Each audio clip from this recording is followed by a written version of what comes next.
They are one of the richest families in the world. But what lies beneath the veils of the Saudi royal family? A dynasty that rose out of the desert. Ibn Saud is often seen as an Arabian Lawrence of Arabia, but he was better than Lawrence because he actually fought. A family of larger-than-life legends. Faisal is the person who actually propelled the kingdom into the modern era. A family whose wealth was built on black gold. It was this, the great national asset, that Faisal felt that the Saudis should take control of themselves. A family whose excesses make front-page news.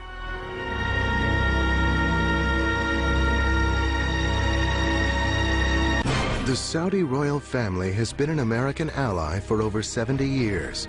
But following the tragic events of September 11th, 2001, when it was revealed that 15 of the 19 September 11th terrorists were Saudi citizens, questions arose about the future of this precarious alliance, first forged with the Saudi royal family's patriarch. In the deserts of the Arabian Peninsula, rife with warring Bedouin tribes, rose a man who would conquer an empire the size of Western Europe. Handsome and charismatic, Abdulaziz bin Rahman Al Saud, also known as Ibn Saud, might have stepped right out of the Arabian Nights. A man of great physical stature, at 6'4" tall, he towered over most of his Bedouin brothers and was a fierce warrior. Ibn Saud is often seen as an Arabian Lawrence of Arabia, but he was better than Lawrence because he actually fought, and his capture of Riyadh illustrates that. Ibn Saud was 26 when he engaged in the campaign that would define his early career. The battle to recapture the town of Riyadh, which had been lost by his father to the neighboring Rothschild tribe a decade earlier. In the pre-dawn hours of January 16, 1902, Ibn Saud and his warriors attacked the Riyadh fort and killed the governor. The garrison quickly surrendered, and Ibn Saud reclaimed his patrimony. But Ibn Saud wanted more than to be the ruler of a small town. He was a visionary who dreamt of uniting the constantly warring Bedouin tribes into one nation. Talking around the campfires, the Bedouin liked to joke about Ibn Saud. They said he's got two swords, a sword of steel, the one with which he conquered, and the sword of flesh, which he used once he'd conquered, and would marry the chief daughters of the tribe that he'd conquered, and thus bring that tribe physically into the union of the Saudi family. Ibn Saud would wed 22 wives and father 45 sons, 35 of whom lived through his lifetime. Ibn Saud's other means of ensuring loyalty were insisting that those he conquered become devout followers of the strict Wahhabi Islamic sect. They're the strictest section of Sunni Islam. Until the 30s and 40s, they didn't wear silk, they didn't have flowers in their gardens, they would never use perfume. They were Puritan, they were desert people, and they loved him. They had this fierce religious ideology, the willingness on the part of the Ikhwan, the Brotherhood as they were called, to die in battle. Almost a willingness, a wish to die in battle because they believed they were fighting a holy war. With the Ikhwan, Ibn Saud was able to conquer an area greater than Western Europe. In the early 20s, Abdulaziz Al Saud was able to really take the ideology of Wahhabism, and we might consider today that's the ideology of militant Islam, and to really make it into a political force in order to pull the tribes of Saudi Arabia together. His successes were great, but there would be deep personal losses too.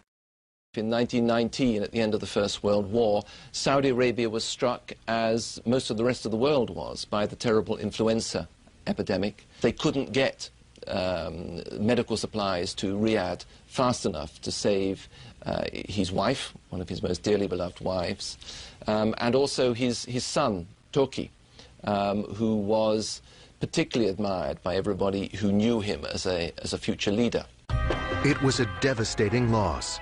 Yet having survived the epidemic himself, Ibn Saud was even more determined to complete his conquest. In 1926, he took possession of Mecca and Medina, the two holiest sites in Islam. This provided him with an important source of revenue, fees from the annual pilgrimage to Mecca called the Hajj. He charged Muslims to make the Hajj to Mecca. They had to pay a fee to be allowed into Saudi Arabia, and that's how he lived, frugally. By 1932, Ibn Saud had conquered the vast territory between the Red Sea and the Persian Gulf. He would name it after his family, Saudi Arabia, and proclaim himself king. However, the Great Depression of the early 30s put Ibn Saud's new kingdom in jeopardy. He watched as revenues from the Hajj dwindled. Far fewer Muslims could now afford the pilgrimage to Mecca. In 1933, when Ibn Saud was desperate for money, he was approached by a representative of the Standard Oil Company of California, offering to pay him $170,000 in gold to drill for oil. Ibn Saud actually said to the British ambassador at the time, "What do you think? Should I take this money?" And the British ambassador said, "Yes, take it, because there's no oil there anyway. They're paying you, these stupid Americans, money for nothing." He summoned someone, asked him about the oil well that was discovered, was told how much oil it was producing and what the oil was worth, and he asked, "Are we going to discover more?" And the other fellow, smiling, told him they're going to discover hundreds more. And he looked at him and said, "Cap it. There is going to be too much money, and too much money is trouble." And it took a great deal to convince him not to cap the first oil well. But before Ibn Saud even had the chance to enjoy this newfound wealth, World War II broke out, severely curtailing Saudi oil production. Many of the American oil drillers and geologists were called into active service. American oil production takes the national spotlight. Along with news of our fuel oil shortages comes the fresh warning that our known oil reserves will be exhausted in 10 years. At the current... The war had dramatically diminished reserves in the U.S., and President Roosevelt recognized the importance of Saudi oil to America's future. As a result, Ibn Saud received loans through the U.S. Lend-Lease Act to see him through the war. On February 14, 1945, the king was invited to meet President Roosevelt aboard the USS Quincy. When Ibn Saud mentioned the severe pains in his arthritic legs, President Roosevelt quickly offered him his extra wheelchair. FDR hoped the king might offer him something in return, support for the proposed new state of Israel.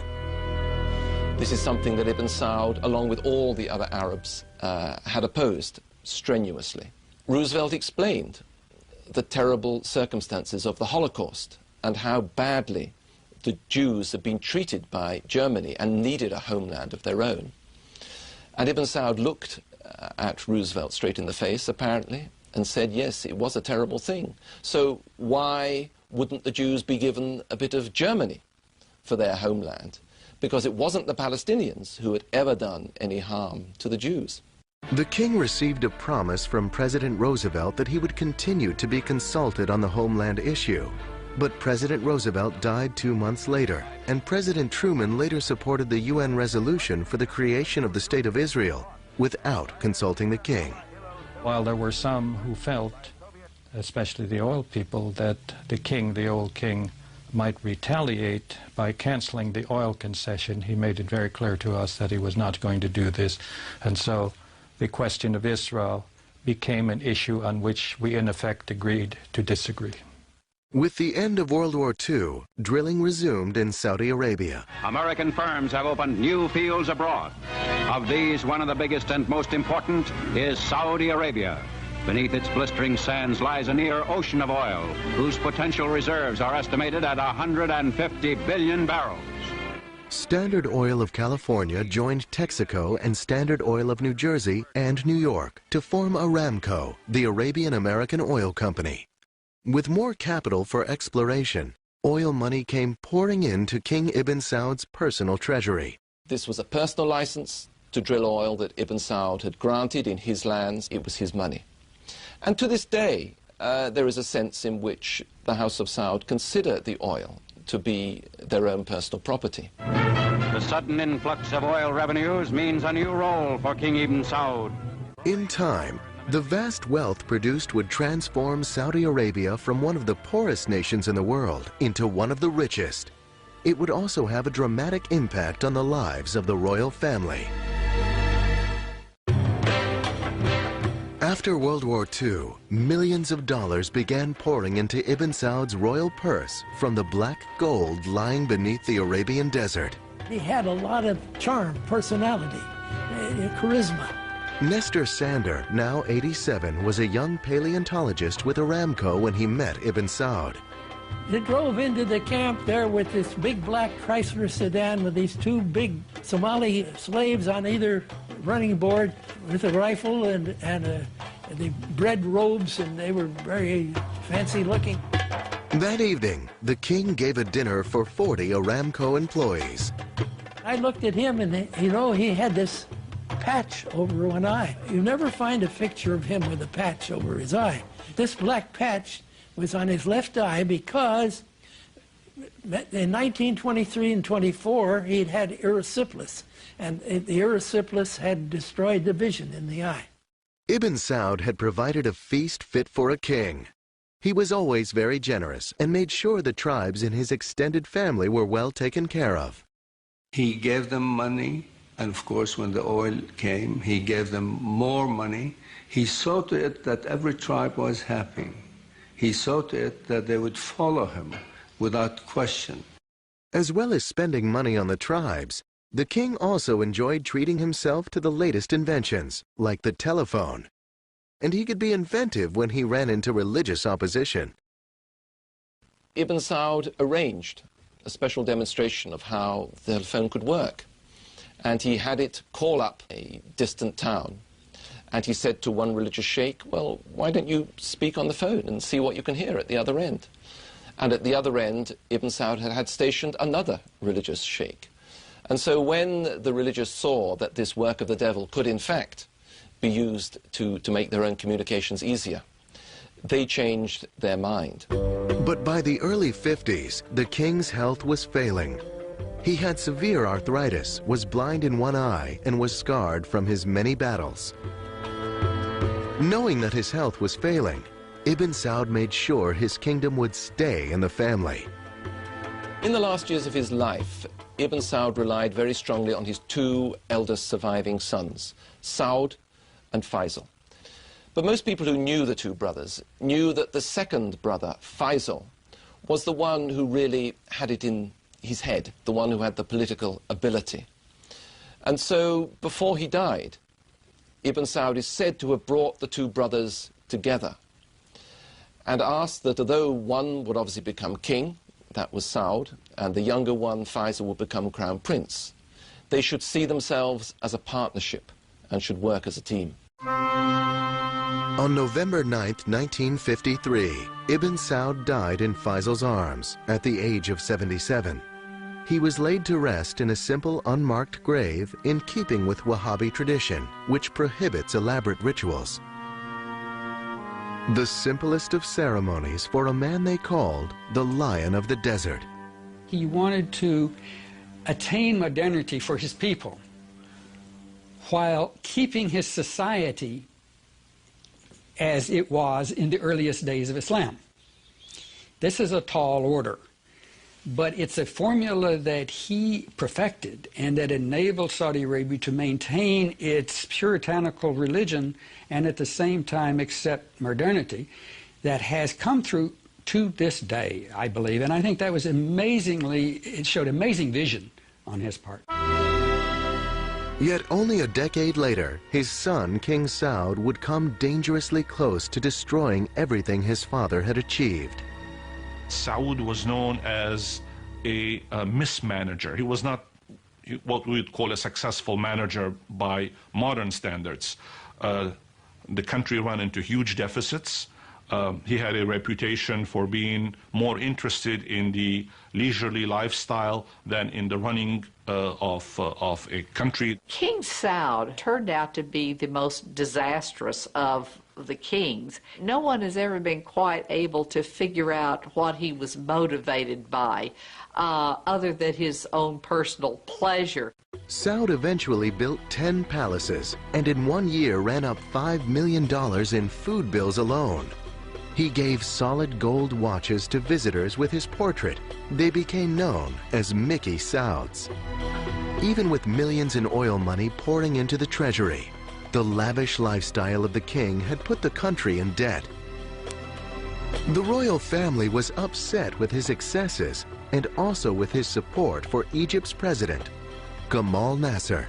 They were worried about Arab socialism, and they were worried about Nasser's connections with the Soviet Union. The Saudis are deeply religious, consider communism, generally speaking, as atheism. President Eisenhower was concerned as well. To break Saud's infatuation with Nasser, in 1957, he enacted the Eisenhower Doctrine, which promised military and financial aid to any country fighting communist aggression. Eisenhower and Dulles had the idea for a time that Saud, representing the Saudi state, which was receiving more and more oil income, might be a useful counter to Nasser in the Arab world. America's military and economic aid dampened Saud's enthusiasm for Nasser. In 1957, Eisenhower invited Saud to visit the White House. When King Saud arrived in Washington, D.C. with his entourage, they stayed at Blair House. The king's servant was overheard commenting, "The U.S. president must be a poor man because he has such an old place for his guests to stay in." If King Saud wasn't everyone's choice of favorite house guest, his young son Mashour had stolen the hearts of Americans. The king had brought his son to receive treatment for polio at Walter Reed Hospital. Mashour was Saud's 24th son, and perhaps the only area where Saud excelled over his father, Ibn Saud, was in procreating. He was to sire 52 sons and 55 daughters. When visiting the United States, King Saud had been gracious and charming. But at home, his behavior was becoming a major embarrassment, and his excessive drinking had taken a toll on his health. He simply was not up to running a country that was rapidly moving from the 7th century into the 20th century. The skills, the sensitivities, the sophistication, the administrative skills, he just didn't possess. He was a rather tragic figure. The family council decided it was time for Crown Prince Faisal to assume the responsibilities of governing and appointed him prime minister. But in 1960, Saud sought to regain his power. The family acceded to his wishes, hoping he would rein in his lifestyle and finally take charge. But after 4 more years of huge deficits, in 1964, the royal family called upon the religious council, the ulema, to make a final decision as to who should rule. Saud was deposed and sent into exile in Greece. He would die 5 years later in 1969 at the age of 67. Crown Prince Faisal was named the new ruler of Saudi Arabia. King Faisal, I think you could almost call him the idealized king. He was tall, he was very distinguished looking, much more educated and worldly than any of the predecessors. The royal family now put their faith in Faisal to restore the health and wealth of the kingdom. In 1964, the royal family of Saudi Arabia declared their monarch, King Saud, unfit to rule. In his stead, they chose the heir apparent, King Faisal.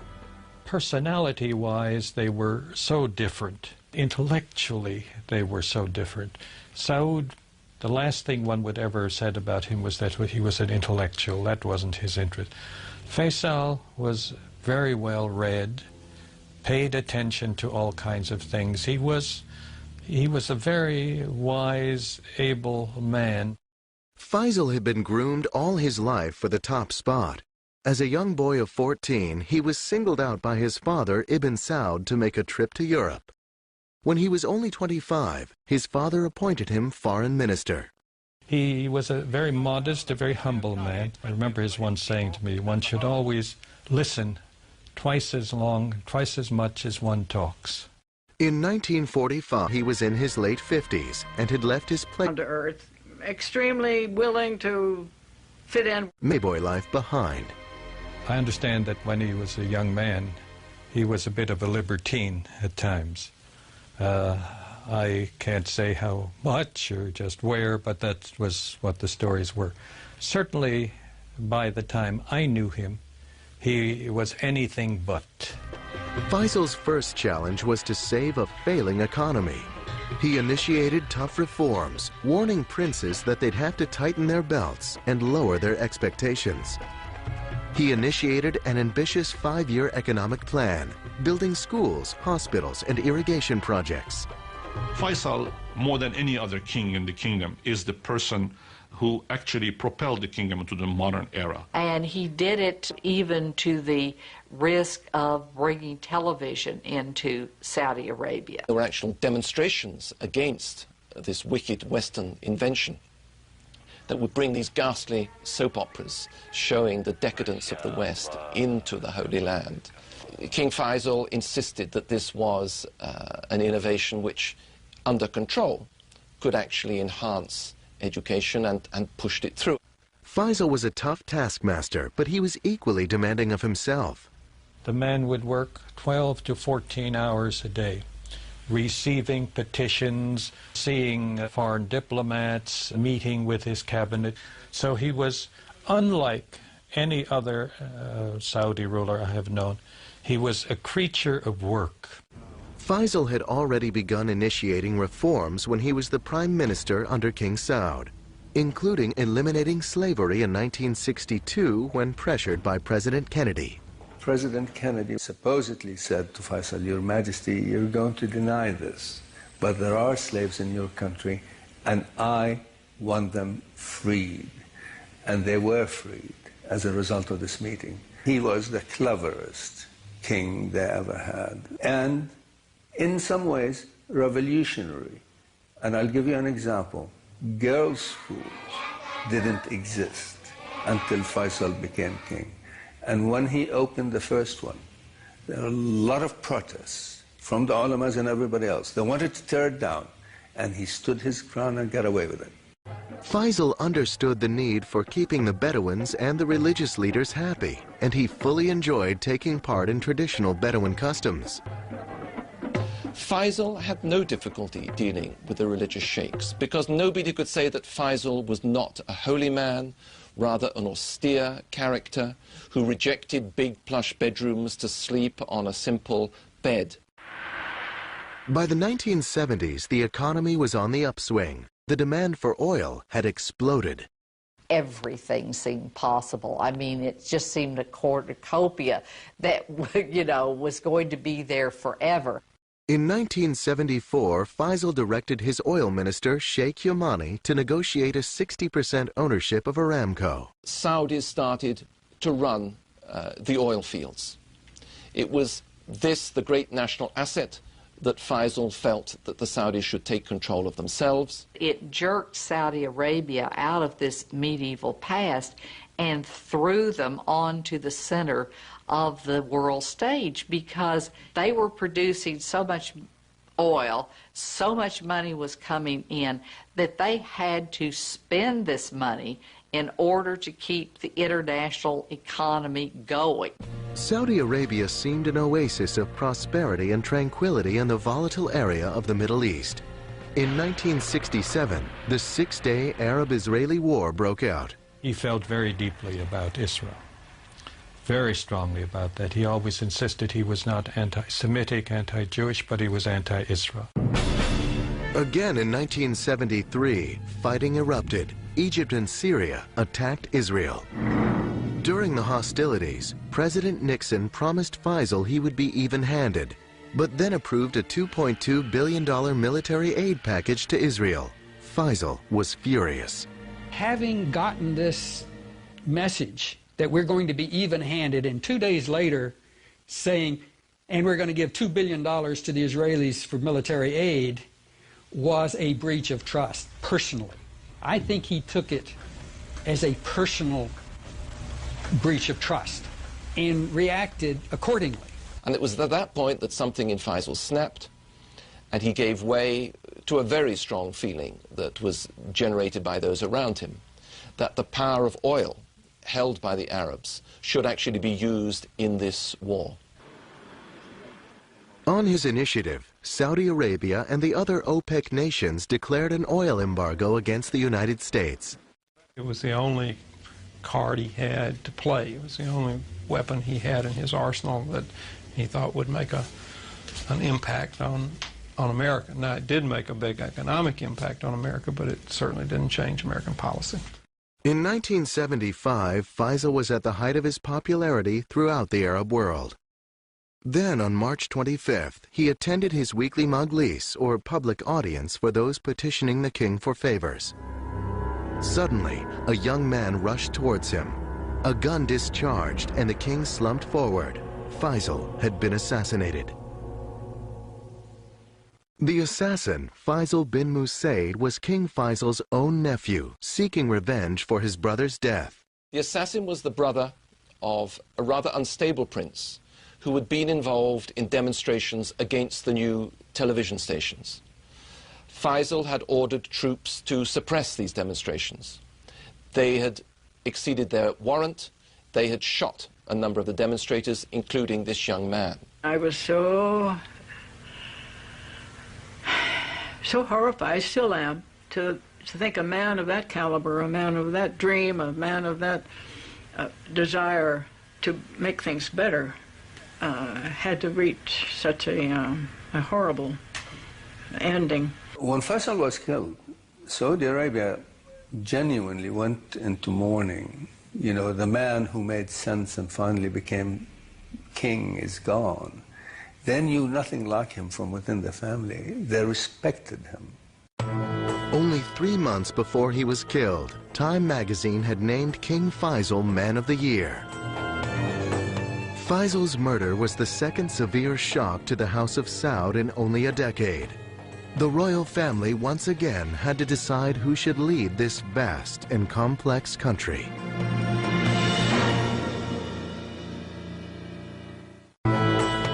On March 25, 1975, King Faisal of Saudi Arabia was assassinated. Even as the country mourned his tragic death, the royal family moved quickly to choose the next king. The line of succession usually went to the next eldest son of Ibn Saud. However, Muhammad, the next in line, would be passed over by the royal family because of his drinking and volatile temper. The next eldest son, Khalid, was chosen instead. He was kindly. People felt, and indeed he was, benign. And he also had a great wisdom.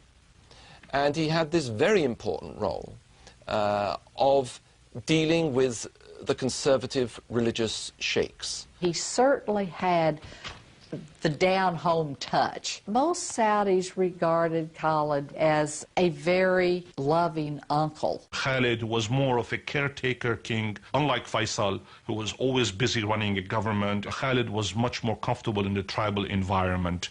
King Khalid preferred the sporting life to governing. King Khalid loved sitting in the desert. He loved his hawks. But as he got older, he wasn't so mobile. And so he had a sofa put into the back of an all-terrain vehicle and would go out hunting in that. The day-to-day responsibilities for running the government fell to Khalid's brother, Crown Prince Fahd. Fahd was the executive, the thinker, the modernizer. Khalid represented the more traditional side, the more religious side. But this royal partnership was shaken to its core by major events in 1979. In January, Iran, Saudi Arabia's northern neighbor, was taken over by Shia fundamentalists. The Shah had fled, and Muslim cleric Ayatollah Khomeini now governed a new militant theocracy. Khomeini and the Iranians trying to export that revolution, and that Saudi Arabia was a really tempting target. The royal family are Sunni Muslims, but there is a sizable Shia minority in the east near the oil fields. After Khomeini's victory, they rose up in protest and were quickly suppressed by 20,000 Saudi National Guards. Then in December of 1979, the royal family faced another ominous threat. The Soviet Union had invaded Afghanistan. King Khalid viewed the Soviet presence as a serious threat to the region.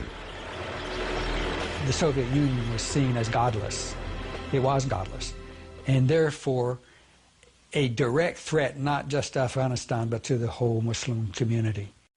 Saudi Arabia would support the Mujahideen, religious fundamentalists fighting the Soviets, including many young Saudi Arabians who went there to fight. It was very successful for the Saudis and successful for us. The Soviets were defeated. And all these young Mujahideen, paid and trained by the Saudis and to some degree paid and trained by us, were also victorious. But actions have consequences. But King Khalid would not live to see the Soviets defeated in Afghanistan. He died of a heart attack in 1982. Crown Prince Fahd made a smooth transition into his role as king, having been a ruling partner for years. Very gregarious. He would talk sometimes for 2 or 3 hours at a stretch. He was a very literate, very astute person in terms of his knowledge of the world, in terms of his grasp of the diplomacy at the moment. But one of Fahd's major challenges was facing him right at home. Some of the young Saudis who fought in Afghanistan experienced a difficult transition when they returned home. They now viewed the royal family in a new light.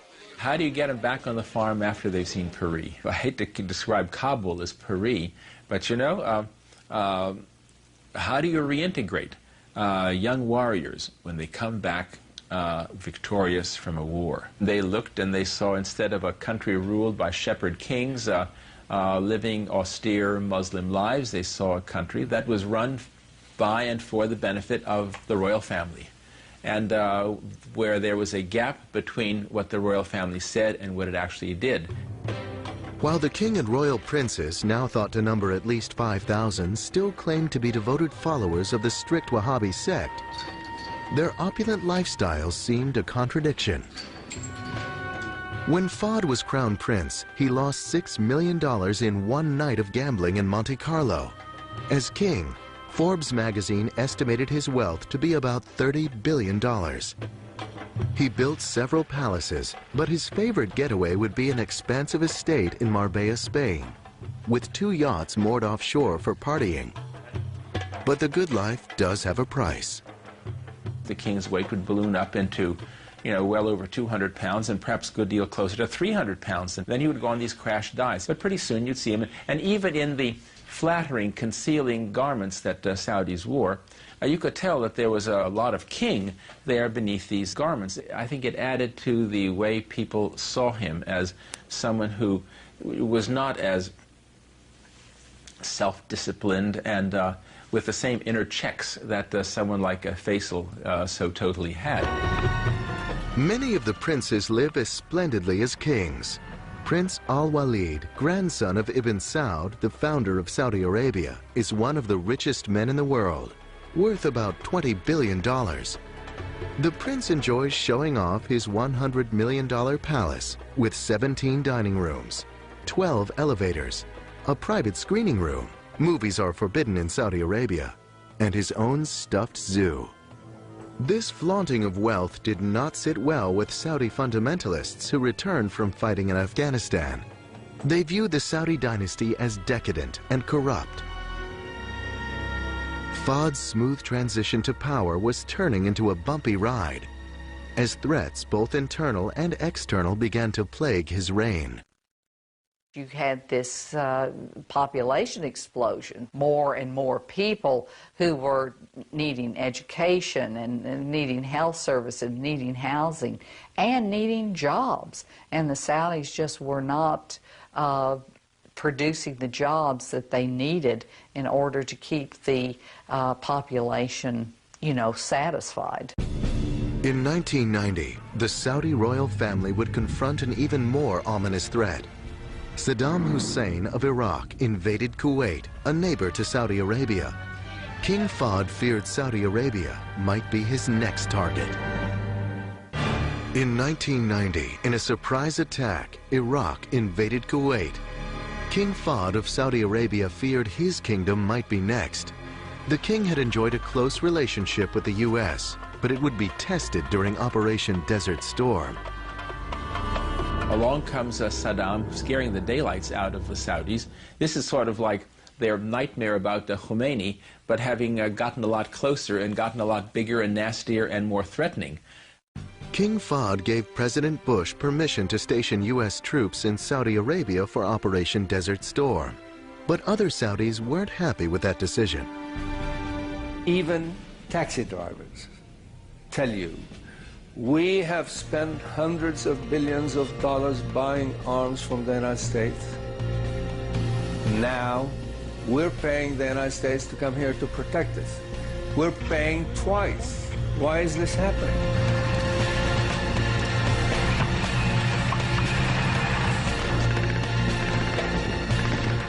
After Iraq's defeat, 5,000 American soldiers remained behind in Saudi Arabia. Muslim clerics and international terrorist Osama bin Laden would angrily denounce the royal family for allowing these infidels to remain on Muslim soil. Saudis had always had a real fear and resentment of an American military presence in Saudi Arabia for two reasons. One, they are xenophobic, and the idea of armed foreigners in the country was very disquieting to them.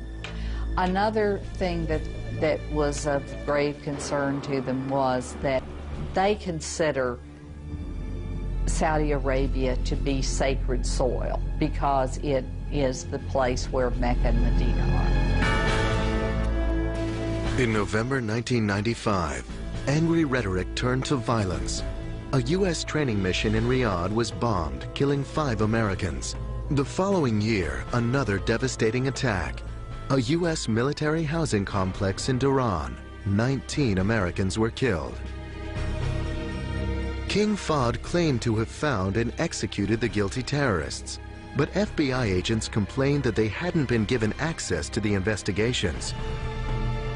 There was now a decided chill in relations between the United States and Saudi Arabia.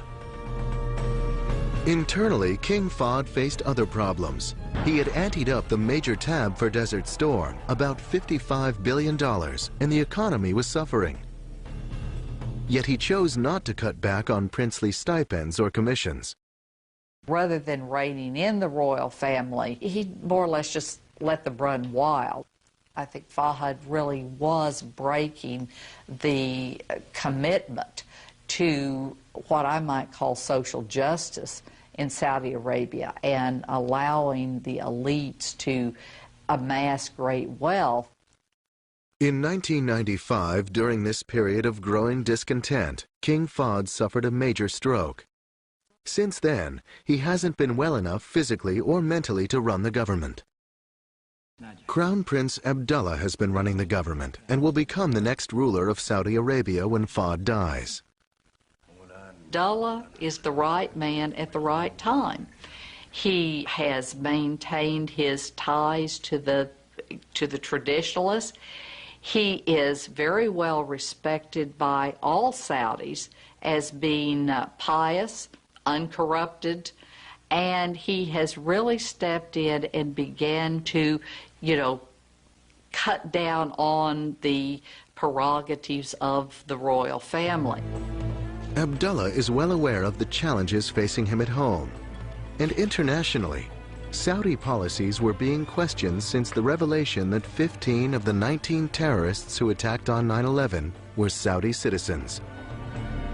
In 2002, families of those who perished brought a $1 trillion lawsuit against Arab banks, charitable organizations, and 3 Saudi royal princes, including Prince Sultan, the defense minister, and Prince Turki Al Faisal, ambassador to Britain. The lawsuit charged that they had supported terrorist groups like Al-Qaeda, responsible for the attack on the World Trade Center and the Pentagon. Although we cannot prove that high-ranking Saudi officials committed this atrocity, we know for a certainty that they were the terrorists' travel agents who delivered them well-fed, well-trained, and well-equipped to the World Trade Center that day. The lawsuit added to the already strained relations between Saudi Arabia and the United States, and the royal family threatened to take billions of its assets out of America. And unlike 1990, when they had allowed the United States use of its air bases during the war against Iraq, in 2002, Crown Prince Abdullah said no to the U.S. unless the attack was sanctioned by the United Nations. After 70 years of interdependency trading oil for security, it seemed the royal family and the United States had reached a critical turning point. No one could predict the fate of the Saudi family. But since they already had managed an incredible leap from the Middle Ages to the 21st century in only 7 decades, many felt they would probably weather this as well. This is a vibrant society. It has its problems, like all societies in the world, but it is not a failed society.